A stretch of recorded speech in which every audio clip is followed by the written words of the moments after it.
Sitakuwa na mengi sana ya kuongea kulingana na muda, lakini nianze kwa kumshukuru sana Rais wetu wa Jamhuri ya Muungano wa Tanzania, Daktari Samia Suluhu Hassan, ambaye kupitia serikali ya awamu ya 6 alitupatia shilingi bilioni 60 mkoa huu kwa ajili ya ujenzi na ukarabati wa uwanja huu wa mkoa wa Rukwa. Hakika tunaona dhamira yake kubwa ya kunyanyua mkoa wetu wa Rukwa kiuchumi na kijamii kupitia uwanja huu, lakini si tu uwanja huu na mambo mengine mengi ambayo anayafanya katika mkoa wa Rukwa. Tunamshukuru sana kiuchumi, kijamii, kisiasa pia.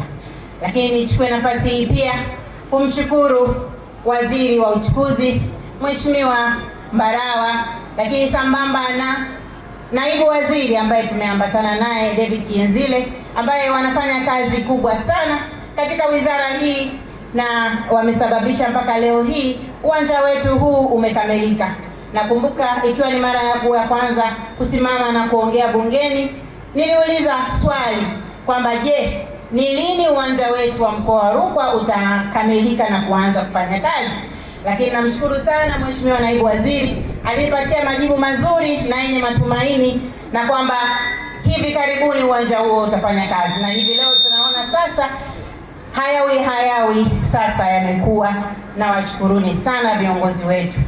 Lakini mwisho niendelee kwa kusema, ndugu zangu wana Rukwa, hii ni fursa kubwa sana tumeipata ya kutunyanyua wana Rukwa kiuchumi na kijamii.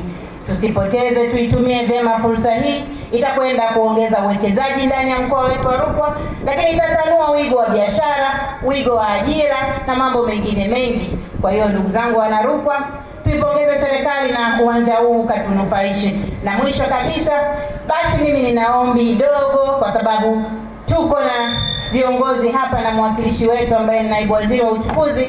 Nakumbuka pia wakazi wanaozunguka uwanja huu, baadhi yao walijitoa walipoombwa na serikali na kutoka kwenye makazi haya.